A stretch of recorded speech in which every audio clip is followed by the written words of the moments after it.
But the other problem we have on the right, and I couldn't agree more with every word you said, in terms of also the content selection, right? This is engaging stuff. Our rich guys don't put their money up, whereas the rich guys on the left do, right? And I've banged my head again. I've had this argument time and time again with big donors, not just about culture, but even about races. You know, we just watched an election go down, a lot of frustration at county levels, audits, et cetera. No matter what side you fall down on that, the fact remains, elections are decided at the county level. But you go to the RNC, you go to big established Republican donors, you tell them, hey, look, guys, Soros outfoxed you here. He's been funding DAs and supervisors of elections because he understands it doesn't matter if it's a general presidential or school board. They're the people not only deciding it or counting it, they're the ones investigating any impropriety. The Dems own 99% of them around the country. You go to the RNC with that, they look down on you. Oh, we don't get involved in that.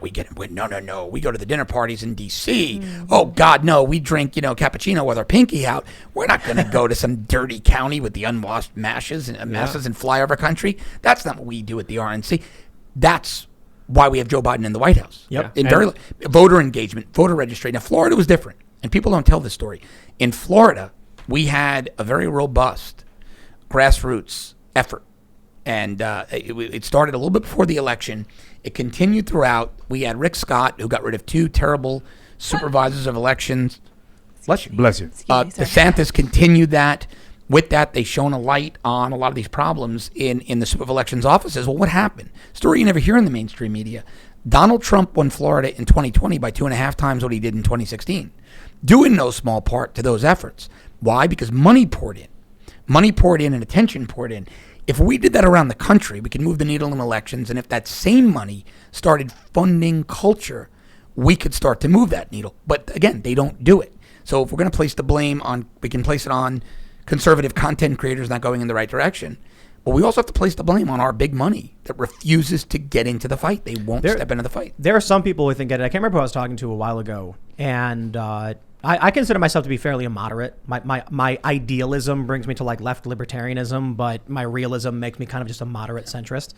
And what I was told was they were like, the reason your show works is because you're not a suit-wearing traditional conservative, but you're talking about freedom, you're questioning the establishment narrative. Yeah. And I think that actually is a good point. When you look at Turning Point USA, for instance, they do a good job. They're extremely effective, but are they cool? I'm so sick of seeing red, white, and blue sets. They just look well, they're kind of cringy with some of the stuff that they release. But you brought up some very important points, because I think there's a reason why George Soros is literally giving over $2 million to Kim Fox in Chicago. All right, there's a reason why they're getting involved on such a local level, and the impact of it is real. Right. We get all that. But how come every time you can have these people on the right talk about how they understand you're losing the cultural battle?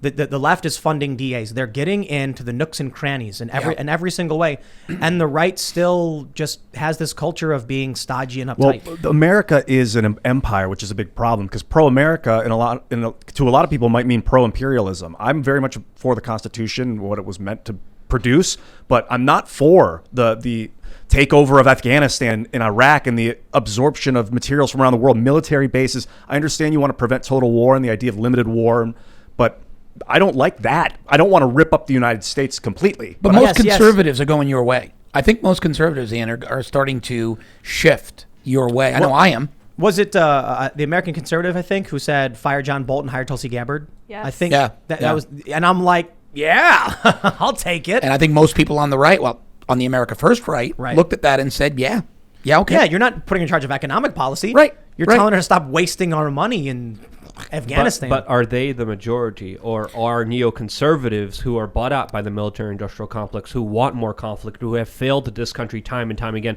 I think the Bush presidency absolutely destroyed the Republican Party and has put an absolutely disgusting face on the Republican Party because it's a party of corruption. It's a party of war. It's a party that will lie to you about WMDs. They have lost the trust of middle America because of that presidency. But Luke, your question is a great one. It might be one of the most important questions, and I think the answer is the 2022 Republican primaries are going to answer that question. Yes, the primaries are everything. They're going to answer that question. Because people keep saying, I hear this. I hear two things.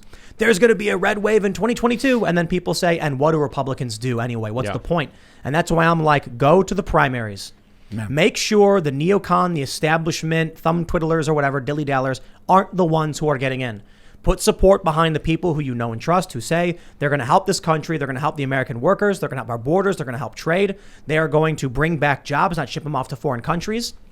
Get those guys in the primaries. Primary McConnell and Lindsey Graham, like, come on. But I'll be honest, the things you were just saying, it just sounded like rhetoric. I almost started to tone out while you were talking just then. Bring back jobs, fix the economy. Like, I have heard that my entire life, and it's meaningless to me. No, yeah, because what are you specifically going to do? Are you going to build a graphene Kellogg's on strike facility Okay. in Washington, D.C.? Like, give me some specifics. What's your plan? Right. Fusion generators in Ohio? The famous story is Donald Trump going to the auto manufacturers and saying, if you ship your factories overseas or across the border, I will tax you at 30% and no one will ever buy your car again. Put your factories in America, give Americans jobs. But if your factories here and your bank accounts overseas, then under what's the Donald difference? Trump's presidency, they did bring back auto plants to Michigan. And they invested, I think it was like $3 billion. Yeah, it was a good amount. 1,000 jobs. So if people don't have jobs, what happens? They end up unemployed in middle America that the elites call flyover country, and they start doing opioids. They start getting addicted. They have nothing to do anymore, nothing to live for, and they go to the hotspot slot machines and just gamble away doing nothing. People need purpose. They need work. If they don't have work, they can't generate revenue. Purpose and work are different, though. You could give a guy That's a job why to dig a hole. I say them separately. And another guy to fill the hole up. And now they're busy not looking at you, who's the banker, profiting off of both of them, but they both have jobs. And It's actually really simple. Right now, there is an establishment. Democrats and Republicans alike have been extracting from this country for decades, sending jobs overseas. What does that mean? It means that when you get money and then spend it on a product, it goes to a massive multinational corporation, and then it pays out salaries in foreign countries. The money leaves your community. When there's less money in your community becomes impoverished, and then people fall to drugs and poverty and crime, and cities start decaying. We are seeing small towns across the country falling apart, populations leaving, kids growing up and saying, I got to get out of here. There's nothing here for me. Yeah. We need to reinvigorate American industry so that people have work to do. And it doesn't mean archaic, old technologies that are pollutants. It means new innovations, new technologies. But so long as you have the Democrats who say, we're going to jack up the price to hire workers, we're going to then increase the tax on your corporation, but remove all tariffs, you're telling those companies, look, if you hire the Chinese people who are going to work for $1 an hour and you don't got to pay them health care, we're not going to tax the goods they produce. You are telling them to extract from this country. So we need Republicans. I mean, I'll take anybody at this point, I don't care what party, libertarian or otherwise, who is going to say, we need to actually have some policy, some regulation that says we will not let you extract the value of American innovation and send it to foreign countries to profit. You are stealing from the American people when you do that. But I think you can even simplify that. And to both of your points, we need to distill our messaging. All right? Right now, people are pissed off. They are angry. Those primaries, I truly believe, and I've been involved in politics since I was a teenager and throughout law enforcement. Any private sector company I've been involved in has always had some kind of regulated product, whether it be firearms or ammo or something like that. It's simpler than that. We need primary candidates on the right. It's almost neo-conservatism, right? Let's, out with the old, in with the new. That first educate America, and they turn America on to the fact of what you said. Both parties are against you. Yeah. They hate you. They look down on you. You're nothing. You're a serf. You're meaningless to them. You're a worker bee designed to do the job the lobbyists who pay them want you to do to enrich those companies. So until you teach Americans that the uniparty, the establishment of both parties are the same people, they hang out at the same parties in D.C., they go to the same parties in Hollywood, that you got to bust, because it's a cartel is what it is. And you have to start likening the D.C. establishment to one of the Mexican drug cartels. It's all it is, right? Sinaloa and Juarez New Generation, they kill each other, but at the end of the day, they're all enjoying money from the same pie and destabilizing the U.S. in the process. You have to educate the people. The candidates that come out punching and start pointing out leadership. You know what?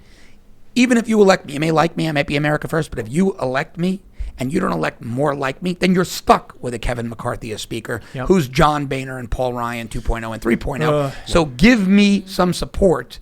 Give me a caucus that can elect the speaker to move the needle. And most importantly, state legislatures. People have got to start learning that their state legislatures, their county commissions affect their lives far more than federal politicians do. Until we bust the cartel up and we have enough bodies in there fighting, all of these things are platitudes. What's a good way to get involved with state legislature? That's the easiest, right? You can join your county party and bring 10 of your like-minded friends in. Kind of be a jerk in there. Get loud and move the needle. Get rid of the old entrenched people who've been there for 40 years who have the same establishment candidates that just assume they're going to be reelected in the primary because nobody's going to buck the system. How many states do we need for a convention of states? What do we need? 2/3? 34, Yeah. I think. 36? We need 2/3. Is it 37? Whatever 2/3 of 50. Yeah. And we have what, 35? You Republicans need like have 32 and 38 for a vote, I think. So if we It's a weird change number. the complexion of those legislatures, we may never even have to move to a national divorce. We might just be able to put enough fear in these people that they'll say, okay, the right is now serious and it's formidable. Because right now we're not. The Democrats know they can steamroll us. You made a very good point, and I wanted to kind of add to it, because when you look at the mafia and the government, there's not much difference in how they operate. They're almost the same No exact difference thing. at all. Thank you. Exactly. Look at the Fed and Hold look on, at private, hold on. and private sanitation. There actually is an important difference. We have a chance to actually get in and affect government. Yes. We got to get in at the state level. Now, the mafia, you can try and join. You might have better chances with the mafia. I think I'm the only guy in the room eligible and the only full-blooded. You have you need no, 34 listen. states to call the convention and 38 to ratify an amendment that's So proposed. so I don't know how many. I think it's 35 Republican states, maybe not. That means if you can get real America First state reps in these jurisdictions, and maybe even if having all these states, Republican doesn't guarantee they'll be in favor of this. Right. But you get a few more states. If people go at the state level and vote for people who actually mean it, we could just have an Article 5 convention of states. Yes. What do you need, the governors? I think it's state legislatures, and that's a lot easier to do. And then they can amend the Constitution. Yeah, they can amend it, but you need 38 to ratify. But the point is, you don't even need to get that far. Yeah. The simple fact that they see this grassroots groundswell starting to work, not just coming, but actually starting to be effective, having some utility, that's when they become very afraid. And that's what, if you remember, go back to, was the Bush-Clinton race, right? Bush was assumed the winner after he won the Gulf War quickly. Kuwait was freed again. Not that it's free, but you get what I'm saying. He pushed Saddam out of Kuwait. Even one of my professors in college said, George Bush just won his re-election. It's done. Nobody should run. And then Bill Clinton played the saxophone on MTV. Really, right? And then what did Bush do? Oh, no, I hear you. You want change. You want something new. He completely pivoted. He threw his 40-some-odd years in politics out the window, completely pivoted. But by this point, he was playing catch-up. Yeah. Clinton had already opened a gap that was never going to be closed and ushered in a new era of politics.